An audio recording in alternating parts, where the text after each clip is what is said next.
Good morning, everyone. I'm Andy Paul, host of the Sales Enablement Podcast. One of the most elusive challenges for sales leaders is finding time to properly design and implement an onboarding plan that makes a measurable impact on new hires. In this session, I'll be talking with three people who have actually done just that, ultimately reducing their ramp time by 50% or more. I'm joined by Stephanie Sullivan, Director of Growth Operations at ChowNow, Howard Brown, founder and CEO of Ring DNA, and Cameron Orr, Chief Sales Officer at Ring DNA. Now, Stephanie Sullivan is the Director of Growth Operations at ChowNow, the leading online ordering and marketing platform for restaurants. For the last 8 years, she's worked to scale efficiencies across large teams, implementing tools and processes that help revenue organizations thrive. Howard Brown is the founder and CEO of Ring DNA, where he fosters an innovative, fast growing, and collaborative culture. A 3 time entrepreneur and former clinical psychologist, Howard's thought leadership on sales, entrepreneurship, and artificial intelligence has appeared on Bloomberg TV, Fox Business, Forbes, and Entrepreneur Magazine. And as well, he is a frequent speaker at industry conferences such as Dreamforce and AWS reInvent. Howard has been listed as one of the 100 most intriguing entrepreneurs of 2019 by Goldman Sachs and a top CEO, according to Comparably. Cameron Orr is Chief Sales Officer of Ring DNA, where he leads the company's innovative sales team and helps drive the company's rapid revenue growth. With expertise in SaaS and cloud operations, Cameron has more than 20 years of experience as a sales leader at companies including Cisco Systems, Blue Gene Networks, and Nation Builder. Now, let's get into it. Cameron, we'll lead off with you. How are you seeing the current normal with COVID affecting hiring, and are you changing what you're looking for in terms of a rep, given sort of the potential change, permanent change perhaps in our sales environment? A couple of things from my end. I think one is there's a lot more talent in the market suddenly than there was before. So it gives us the ability to have more scrutiny with who we're looking at bringing on board. Another thing, as we're fully remote at the moment and don't know exactly when that will change, hiring people who have a track record of ramping quickly and doing that successfully, they have those muscles in place and that memory in place. That's another really, I think, helpful element in this time. And hopefully as a leading indicator, they'll be able to do the same thing here. Okay, Stephanie. Yeah, so we are taking a new approach. We've always been, office-based. We, for a long time, were just in LA. A little over a year ago, we opened an office up in Kansas City, and that was a big transition for us that really helped with being able to manage cross, regions. But now we're at a place where we're noticing all the talent that is kind of available on the market and wanting to support those people. And so we are actually hiring permanent remote employees now too, accepting that's kind of our new norm, at least for probably the duration of this year.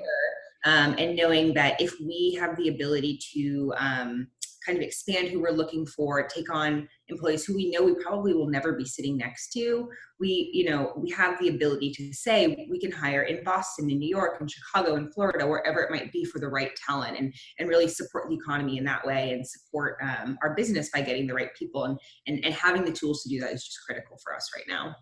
So, but you're hiring people without ever actually meeting them. That is correct, and that's certainly new for us. We have a pretty intense hiring kind of process at ChowNow.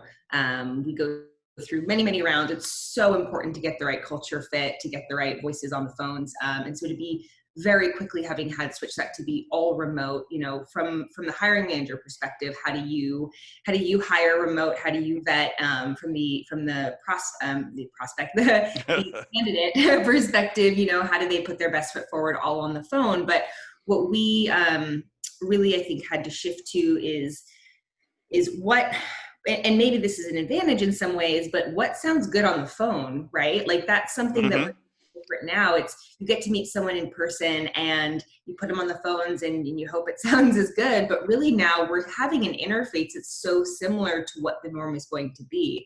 Even the idea of outside sales, that is shifting. We have had to kind of migrate everything that's outside to follow our inside sales processes now. So how you sound on the phone, how you introduce yourself, even the habits that we're able to track now in Salesforce, like how many attempts do you make before you mark something as, a no-show? Are you texting to follow up on that? We're able to really take advantage of the fact that we built that infrastructure to start with, but really expand on it too right now and say, what does it look like? How do we create the best possible prospect experience, knowing that we're not going to meet our new employees face to face. They're not going to meet their salespeople face to face. It's all going to be how you sound on the phone. You know, what keywords are you dropping? What tools are you using? What do your voicemails sound like? Are they going to call you back? It's something we've done before, but just never at this scale. Interesting. Yeah. So from that standpoint, you're looking for people with a little more experience then, because they're able to communicate more effectively when they're looking for work like they would for a job or for a prospect, excuse me. Yeah, I mean, yes and no. Experience is always great, but we also have, we hire one of our largest sales teams, our SDR team, and that's largely employees who are taking their first job ever and they're wanting to dive into sales. So for those folks, the question is how, again, we've never met you, we've never done this in person, you've never met your colleagues who've been successful before. How do we get you exposed and make you sound experienced in 2-3 weeks? Mm-hmm. And so, with Ring DNA, for example, there's tons of tools that we're using that make that possible. So nobody is getting on the phone without having listened to a series of very important, very successful, and very unsuccessful calls. There's just no way that you can get on the phone if you haven't heard your peer fail and succeed before. You're going to make those same mistakes, or you're going to miss those opportunities. Mm-hmm. Right. But we've been able to build these libraries where it's really like your education that you can do from anywhere in the country at any time, and that works. And we've got templates, we've got in text messages, we've got all these new ways that we can support people who, to your point, they need to sound experienced, they need to approach these really sensitive situations, with finesse, but we've never met them and we've never trained them in person. So you just need more tools now than you ever have. Right. I love that, Stephanie. It's a lot of hope for new graduates out there, and you don't have to come fully experienced with the training and onboarding that you guys are delivering.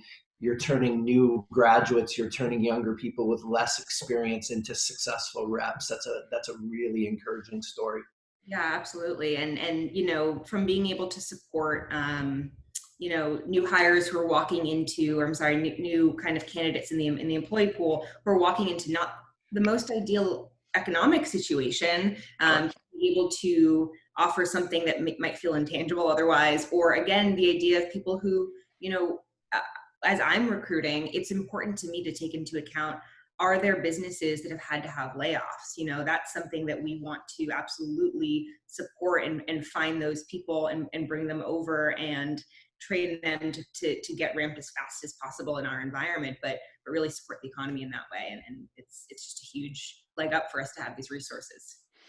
So Cameron, how about you in terms of accelerating your ramp up time for your reps? What strategies are you taking? Yeah, great question, Andy. So our sales team has been focused on accelerating our ramp since well before COVID. And we made a lot of progress in the months leading up to COVID. We've really focused a lot on our process, on our enablement, and really heavily leveraging our own product to do that. And when the pandemic set in and we closed our office, I was really worried about our ability to maintain that progress. We had a number of new hires that were still in training. We had a number of new folks that hadn't even started yet. So the prospect of continuing that onboarding progress and momentum was a little scary. My experience has been that in general, it's easier to onboard somebody in person than it is to onboard them remote, and it's faster to onboard someone when they're sitting in a room of people that are doing the same thing. So I had my apprehensions. But we really were thorough and thoughtful about our process to continue that remotely. In a number of cases, fully onboarded and trained people remote without them ever setting in the office. And actually, what we found is that not only did we maintain the progress we were making to decrease ramp time, we actually decreased it even more. Now we've seen our ramps decrease by about 50%.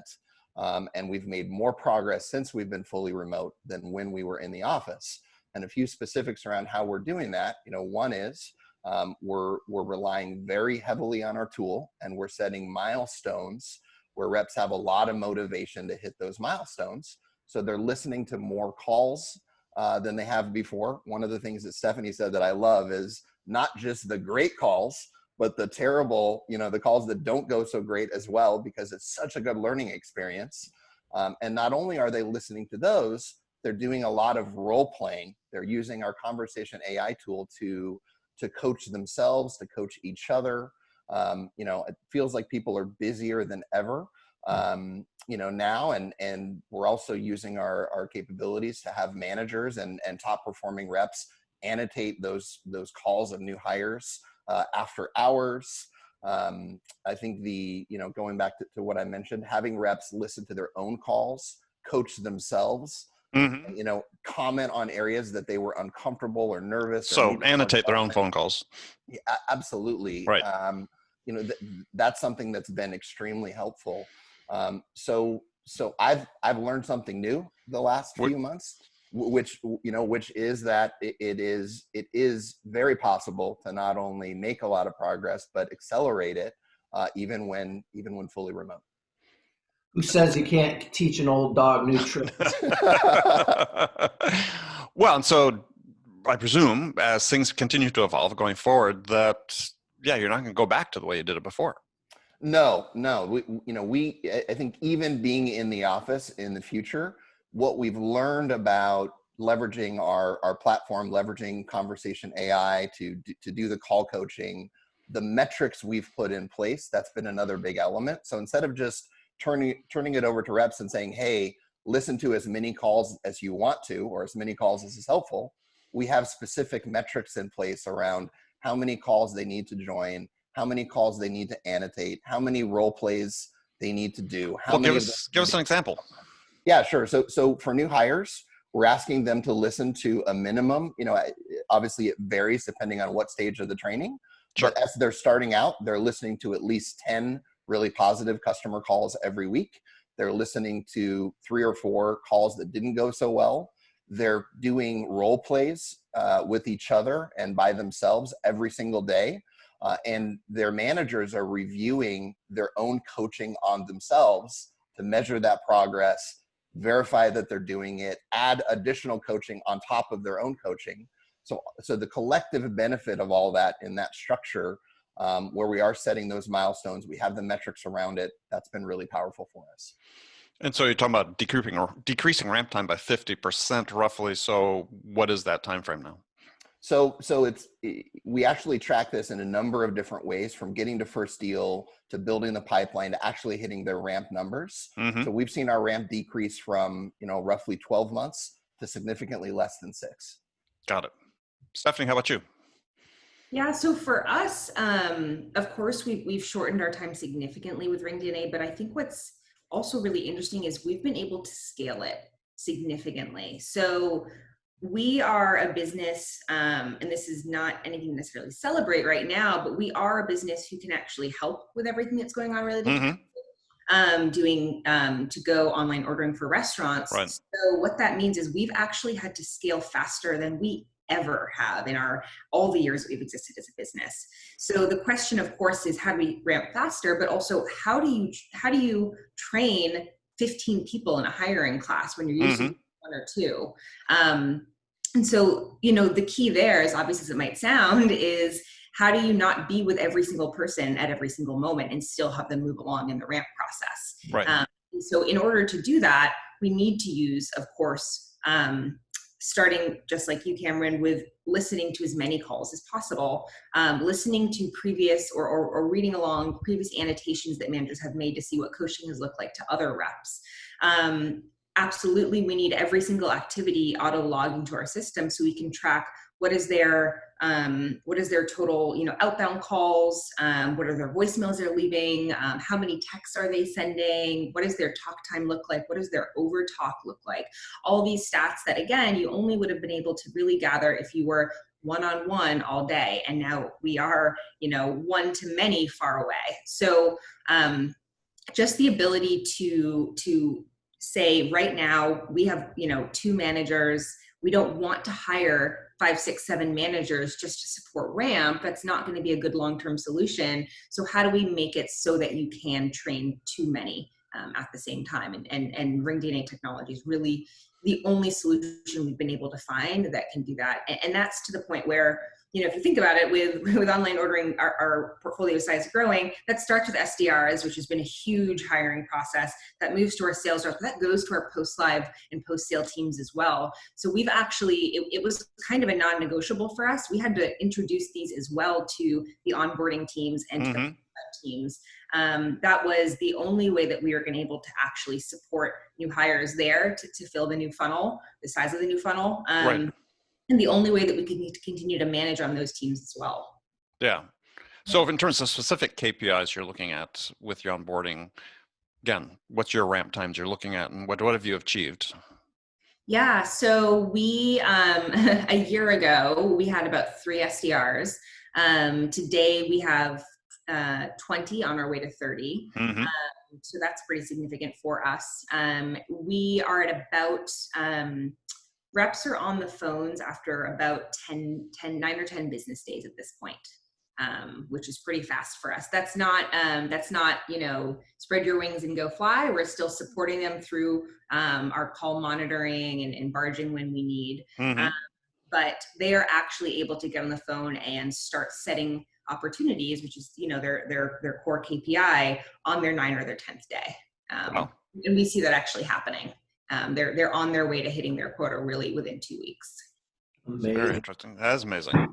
Yeah, I tend to think about ramp as one of the critical elements to profitability and delivering bottom line. And so when we talk about, Cameron gave the example of cutting the ramp time in half, 12 months to 6. One can make an argument that 12 months is too long, but for purposes of this discussion, I try to jot out just the economic impact of switching or decreasing ramp. And so if you have a rep that has a 600,000 K quota, and that rep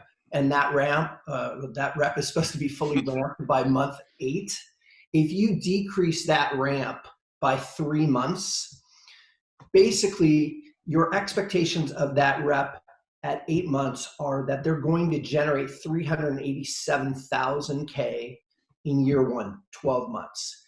If you decrease that by 3 months, they will have generated 475,000 in revenue.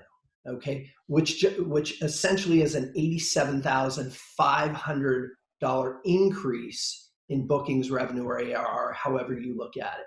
If you take that by 10 reps and you apply that same ramp decrease, it's $875,000 in yearly revenue. If you have 100 reps, it's $8,750,000. So the return on investment on decreasing ramp is incredible.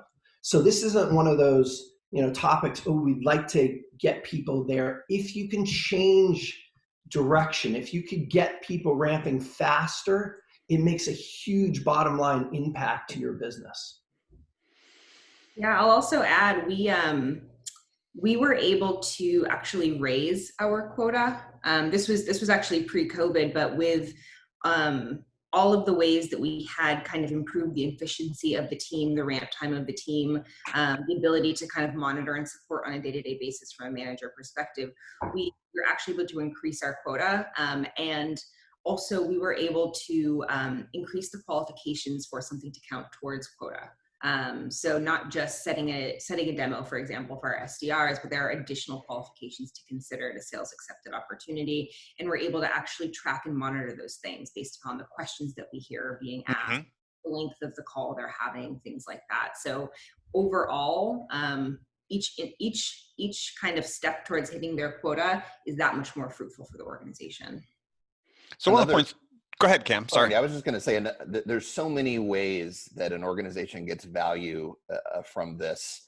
I was just going to add to what Howard and Stephanie mentioned. When you have the right tools in place, especially around helping with ramp, you also have a much better chance of making sure that the reps you bring in are successful. And the cost is so high of bringing in a new rep and having that not work out and having to start over again. Think about all the investment you've made in that person, et cetera, et cetera. So yet another way this is really helpful is it gives those new hires a much better chance to have success.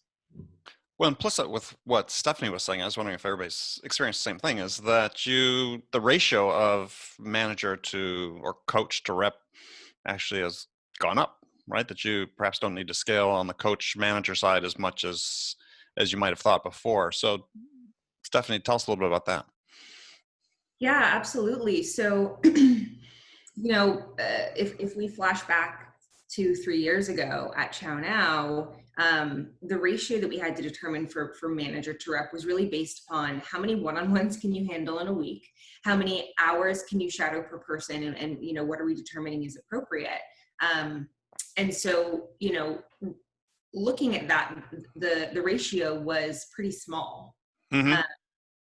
Are you guys still there? Yeah, we're still here. Okay, great.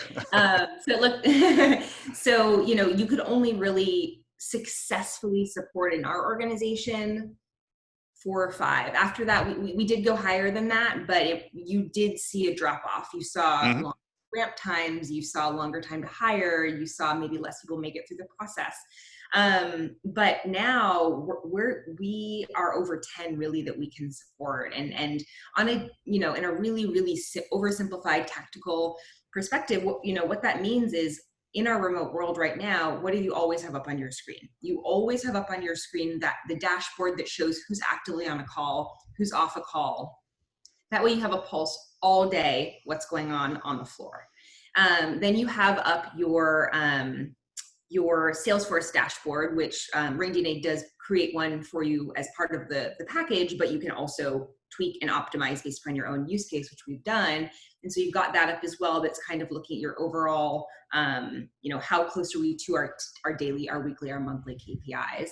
And then you've got your conversation A up on the side, where you're going in there and you are deciding where do I want to annotate, where do I want to put something in the library, what do I need to share it with the team for them to hear. So having that level of efficiency, I mean, it's mind-blowing. I actually I led our onboarding team several years ago. That was kind of where I started at Chow Now, doing a lot of operations over there. And if I had that at the time, I would have had such higher level of output from my team. It's just, I can just see, having been without it and being with it, it's just the amount that you're able to accomplish in actually making your reps feel supported, which, when you're on the phones all day, you need to feel supported. You can just do it at a higher scale. There's just no question about it. What I also love, Andy, is that we're talking a lot about coaching and training, right? But not every sales leader has been taught how to coach and how to train. And that's one of the advantages. We're actually able to look at the performance of the rep both before and after coaching, because in fact, sometimes you can provide a coaching or training session and negatively impact that rep.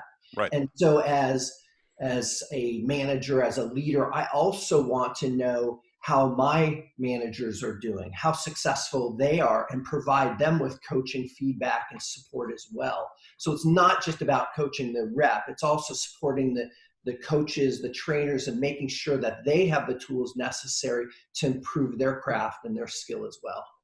Excellent. Yeah, and I'll just add on to that. I mean, one of my absolute favorite tools in conversation AI is the fact that you don't just have the ability to look at KPIs on from the rep perspective, but there's also sections where you look at how much the managers are coaching. So you can actually see how much each manager is coaching, when that coaching happened, was it live, was it later? And then you can go down to the rep level and see how often are they being coached as well. So, I mean, you can use your imagination to see how much you can do with that to have a stronger management team. But, what we always say at Chow Now is what you measure, you manage. And so the fact that we can do that both on the rep and the management level, that makes us so powerful in terms of what we can keep a pulse on, what we can improve, at the end of the day. Got it.